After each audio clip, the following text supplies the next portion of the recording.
दोस्तों नमस्कार। जब से इस आशय की खबरें आई हैं कि राहुल द्रविड़, रोहित शर्मा और अजीत अगरकर के बीच में मुंबई में मुख्यालय जो है बीसीसीआई का, वहां एक मीटिंग हुई है, उसको लेकर खबरों का बाजार बहुत गर्म है। लेकिन हम आपको एक जो खबर दे रहे हैं वो ये है कि जो कुछ भी सर्वसम्मति बनी है या जो कुछ छटकर खबरें आ रही हैं, उसमें हार्दिक पांड्या को लेकर जो भी खबरें हैं, ये तो कहा तो यहां तक जा रहा है कि उनके नाम पर विचार नहीं किया जाएगा अगर ऐसा ही उनका परफॉर्मेंस रहा। लेकिन हम जो आपको खबर बता रहे हैं वो बिल्कुल इससे अलग है। और वो खबर ये है कि 3 शर्तें रखी गई हैं जो सहमति बनी है हार्दिक पांड्या को लेकर।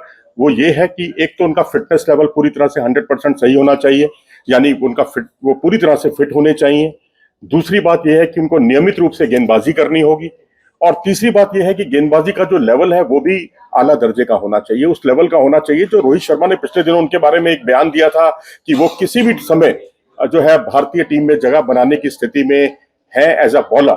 ऑलराउंडर नहीं, एज अ बॉलर भी वो टीम में जगह बना सकते हैं। लेकिन अब बॉलिंग में हालत ये है कि 2 मैचों में उन्होंने बॉलिंग की नहीं, एक मैच में उन्होंने बॉलिंग की, 1 ओवर की गेंदबाजी की, 2 मैचों में ओवर जो है दिल्ली कैपिटल्स और राजस्थान रॉयल्स के खिलाफ उन्होंने बॉलिंग नहीं की। तो उनका जितनी भी बॉलिंग की है उसमें 12 की इकोनॉमी से उन्होंने रन खर्च किए हैं और डेथ ओवर में केवल 1 ओवर गेंदबाजी की है और उसमें 26 रन लुटा दिए, जिसमें आपने देखा होगा कि 3 छक्के उन पर लगे थे जो हार्दिक पांड्या ने लगाए थे। मिडिल ओवर्स जो कि थोड़े से कंफर्टेबल होते हैं बॉलर के लिए, जहां फील्ड रिस्ट्रिक्शन जैसी बात नहीं होती, जिस तरह फील्ड खुल जाती है, तो वहां भी ये काफी महंगे साबित हुए हैं। ये आलम तब है जबकि गुजरात के खिलाफ 15वां ओवर करते हैं, 10 रन खर्च करते हैं। सनराइजर हैदराबाद के खिलाफ 9वां और 14वां ओवर खर्च करते हैं, वहां ये दोनों ओवरों में 11-11 रन खर्च करते हैं। आरसीबी के खिलाफ 10वां ओवर करते हैं, वहां ये 13 रन खर्च करते हैं। चेन्नई सुपर किंग्स के खिलाफ 10वां ओवर करते हैं, वहां ये 15 रन खर्च करते हैं। इससे आप अंदाजा लगा सकते हैं कि इस वक्त वो गेंदबाजी में पूरी तरह से रिदम में नहीं है और पूरी तरह फिट भी नहीं है, ऐसा लगता है। और लेकिन अभी अगर हम उनके विकल्प की बात करते हैं तो एक ही नाम आता है, शिवम दुबे का। लेकिन उन्हें इम्पैक्ट प्लेयर के तौर पर चेन्नई सुपर किंग्स अभी तक खिला रही है। और अगर इम्पैक्ट प्लेयर का मतलब यही है कि वो बैटिंग ही कर सकते हैं या बॉलिंग कर सकते हैं, बॉलिंग उन्हें दी नहीं जा रही क्योंकि वो इम्पैक्ट प्लेयर के तौर पर आते हैं।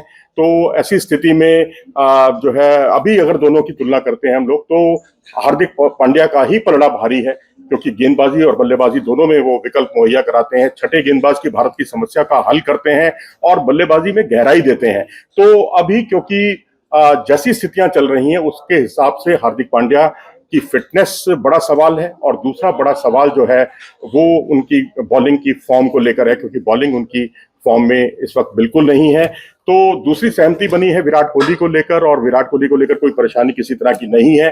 तो ये एक अच्छा साइन है इन तीनों के बीच में सर्वसम्मति बनने का। तो हार्दिक को लेकर जो 3 शंकाएं जाहिर की गई हैं उस पर निश्चित तौर पर विचार करना होगा और उस पर अगले कुछ मैचों में, आईपीएल के मैचों में हार्दिक को अपनी गेंदबाजी पर और फिटनेस पर खास तौर पर ध्यान दिए जाने की जरूरत है। अपनी राय दें इस बारे में कमेंट सेक्शन में जाकर। अगर आपको ये वीडियो पसंद आया हो तो इसे लाइक करें, चैनल को सब्सक्राइब भी करें। नमस्कार।